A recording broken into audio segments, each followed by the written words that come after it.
Olá, seja bem-vindo, seja bem-vinda você também. Você que está aí do outro lado da tela nos acompanhando pelo YouTube ou então pelo seu agregador de podcast. Que maravilha poder contar mais uma vez com a sua companhia para que juntos possamos nos aprofundar um pouco mais na Palavra de Deus, na Bíblia. E é isso mesmo, as Escrituras Sagradas elas guardam segredos, ensinamentos e histórias fantásticas sobre a humanidade, sobre acontecimentos proféticos que apontam para o fim dos tempos, mas especificamente sobre profecias e sobre o amor de Deus. Portanto, eu, Luciano Medeiros, quero de antemão te desejar uma excelente semana e que Deus possa abençoar você e a sua família. Esse é o podcast Classe Bíblica, o estudo diário da Palavra de Deus, e eu te convido para estudarmos juntos, porque chegou a hora do resumo da lição. E durante essa semana, com o tema geral O Desejado de Todas as Nações, nós estamos, portanto, aí na lição de número 12, que tem como foco de estudo o livro de hoje. A gente vai se deter ao capítulo 60.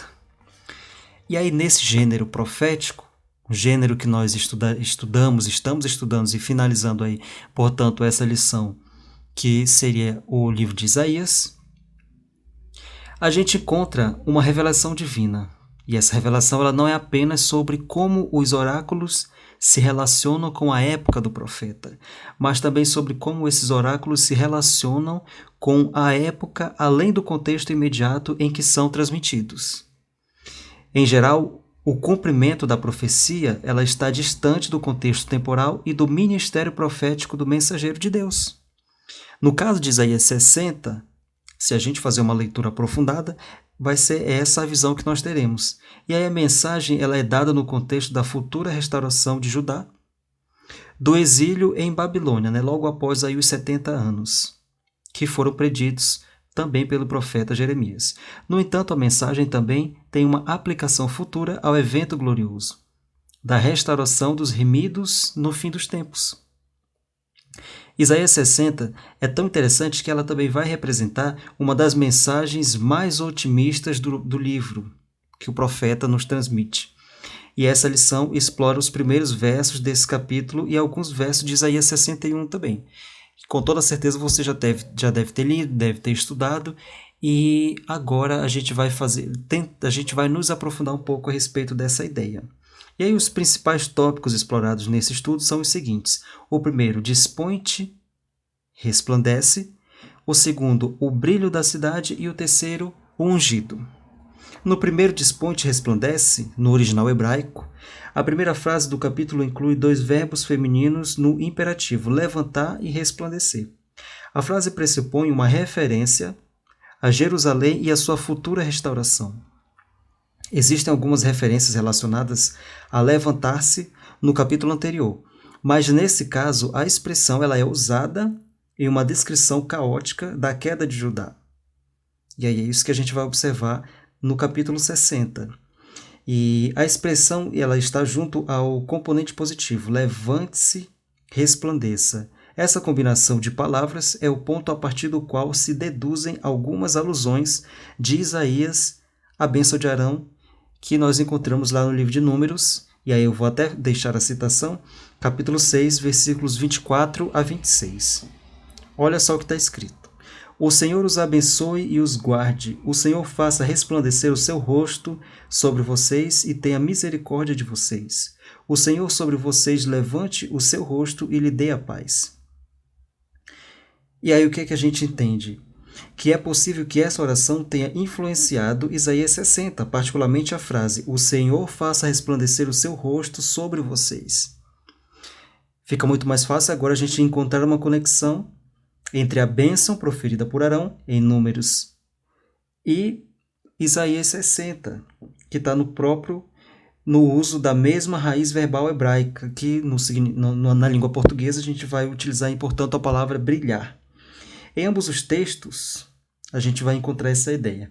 E aí Isaías ele parece aplicar a Jerusalém redimida uma bênção do Pentateuco, mencionada na referência ao brilho do rosto de Deus. O brilho do semblante expressa favor, de acordo com as perspectivas de um autor que é citado aqui na lição, Louis Schockel. E assim, Isaías conforta Jerusalém usando a imagem do brilho, mas Jerusalém não tem seu brilho próprio. É algo que deve receber de uma fonte externa. E aí a gente entende que essa fonte seria, portanto, expressa por Isaías, nesse brilho imputado, ele vem à sua luz. E é isso a gente vê logo em Isaías, no versículo 1 do capítulo 60. Como tal, a experiência gloriosa da Jerusalém redimida será uma expressão de favor divino.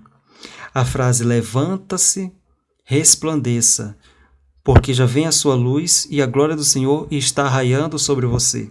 Mostra um claro paralelismo, ligando pela conjunção explicativa. Por quê? É isso aí que a gente consegue entender. E aí a luz que vem é, portanto, a glória do Senhor. E é a sua glória que traz brilho a Jerusalém. No próximo tópico, o brilho da cidade, além da influência da famosa bênção de Arão em Isaías 60, que aí a gente já viu que ela está bem próxima e parecida também com a bênção que foi proferida lá no livro de Números. A ideia de esplendor ou brilho comum nos encontros de Moisés com o Senhor também influenciou Isaías nesse capítulo. Por exemplo, Êxodo 34, 29. Diz que Moisés não sabia que a pele do seu rosto resplandecia, depois de Deus ter falado com ele. O brilho também está presente quando Deus lidera os israelitas durante sua experiência no deserto. O Senhor ia adiante deles, durante o dia, numa coluna de nuvem, para os guiar pelo caminho durante a noite, numa coluna de fogo para os iluminar. Tá? Ideia aí tirada do livro de Êxodo, capítulo 13, versículo 21. Isaías 62 apresenta outro interessante paralelo ao tema da luz em Êxodo para nos ajudar a aprender sobre a gloriosa experiência de Jerusalém. Olha só o que diz. Porque eis que as trevas cobrem a terra e a escuridão envolve os povos. Mas sobre você aparece resplandecente o Senhor, e a sua glória já está brilhando sobre você. Fica claro, a partir do contexto, que a terra é paralela a povos, enquanto o Senhor é paralelo à sua glória. Na segunda parte da frase, é evidente que a expressão sua glória ela foi usada de forma intercambiável. E aí a mensagem ela é muito clara. Deus promete um futuro brilhante para Jerusalém. Embora os rostos do povo de Deus mostrem vestígios de suas lutas passadas, e aí a gente vai encontrar esse vestígio no livro de Isaías, capítulo 60, versículo 15, que diz o seguinte: os dias do seu luto chegarão ao fim. E no versículo 20, porque a glória do Senhor será revelada em palavras majestosas, da mesma forma que Isaías descreve. Nunca mais o sol será a sua luz durante o dia, e o resplendor da lua nunca mais a iluminará. Pois o Senhor será a sua luz perpétua, e o seu Deus será a sua glória. Aqui eu estou lendo no versículo 19. E aí essa nova experiência também traz extrema prosperidade.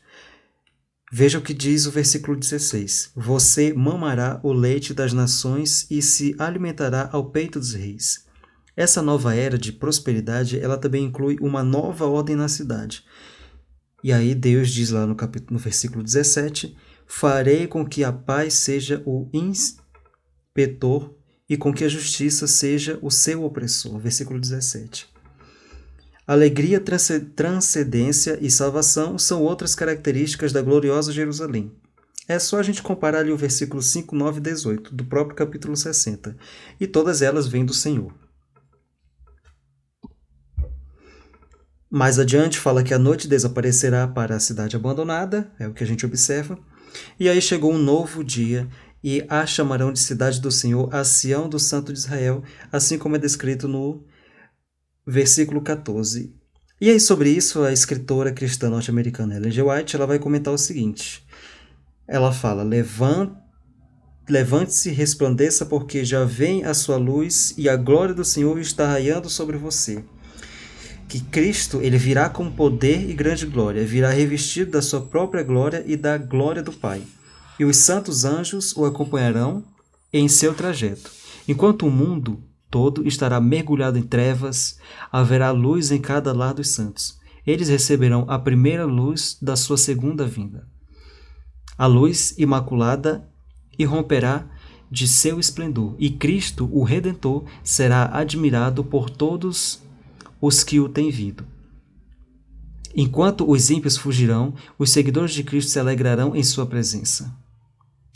Eu vou fazer aqui mais uma citação de Ellen G. White, que diz o seguinte, está lá em Profetas e Reis, a página 720. É então que os seres humanos redimidos receberão sua herança prometida.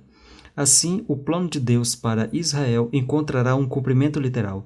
Aquilo que Deus propõe, o homem é incapaz de anular. Mesmo em meio à ação do mal, o plano de Deus tem prosseguido firmemente em direção ao seu cumprimento. Foi assim com a casa de Israel ao longo da história da monarquia dividida e assim com o Israel espiritual de hoje.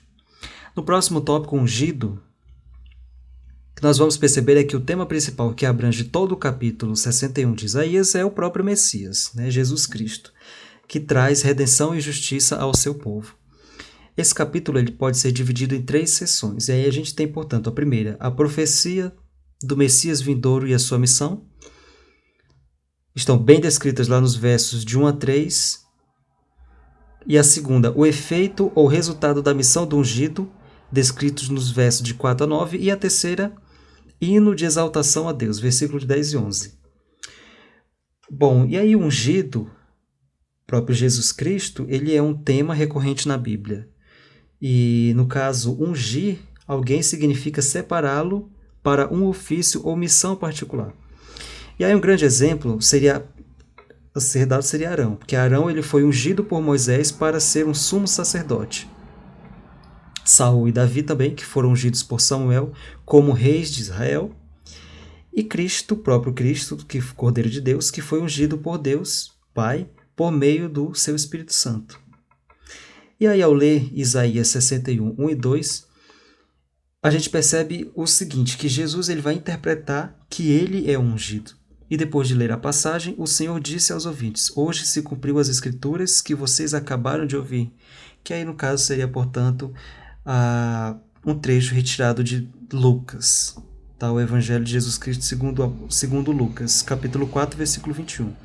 E aí, sobre esse capítulo, Ellen G. White ela afirma, o capítulo 61 de Isaías mostra que Cristo faria a exata obra que realizou. E aí, essa ideia a gente vai encontrar lá no Desejado de Todas as Nações, página 458. Em outra seção do livro, Ellen G. White apresenta alguns detalhes sobre como Jesus ele se referiu a essa passagem de Isaías nessa pregação em Nazaré. Quando Jesus leu a profecia na sinagoga, parou antes da última informação sobre a obra do Messias. Depois de ler as palavras, apregoar o ano aceitável do Senhor, omitiu a frase, e o dia da vingança do nosso Deus. Isaías 61, versículo 2. Essa última parte era tão certa como a primeira, e por seu silêncio Jesus não negou a verdade. Mas essa última frase era aquela em que seus ouvintes gostavam de pensar e que desejavam ver cumprida. Clamavam juízo contra os pagãos, não discernindo que sua culpa era ainda maior que a deles. Eles próprios necessitavam profundamente daquela misericórdia que recusava aos estrangeiros. Aquele dia na sinagoga, em que Jesus se ergueu entre eles, era sua oportunidade de aceitar o chamado do céu, aquele que tem prazer na misericórdia. Ficaria feliz em salvá-los da ruína que os pecados deles estavam atraindo. Também trecho retirado aí do Desejado de Todas as Nações. Pensando a respeito da nossa vida, a gente chega à conclusão de que Deus ele quer nos glorificar em seu Filho e restaurar a nossa posição como filhos de seu reino. Quando somos restaurados a essa posição, ele deseja que refletimos o seu caráter. Nações e pessoas precisam ver a glória de Deus por meio do seu povo. Essa é a grande verdade. E aí nós somos chamados para refletir a glória do Senhor. Nós não somos a luz, só podemos refletir a luz do Senhor. O que as palavras de Jesus, vocês são a luz do mundo, que estão descritas lá em Mateus, ela significa para você? Você já parou para pensar? De que maneira nós podemos refletir, então, a luz de Cristo para os outros, para as outras pessoas? Eu vou deixar um trecho para a leitura, que eu acredito que seja uma leitura bem inspiradora, que está lá em Lucas, capítulo 4, 18 e 19. E aí esse trecho diz o seguinte: o Espírito do Senhor está sobre mim, porque Ele me ungiu para evangelizar os pobres. Enviou-me para proclamar libertação aos cativos e restauração da vista aos cegos, para pôr em liberdade os oprimidos e proclamar o ano aceitável do Senhor. Aí a pergunta que fica: que princípios sobre compartilhar o Evangelho podemos extrair desse verso? Pense a respeito. Tenha uma excelente semana, um grande abraço. A gente se encontra na próxima lição.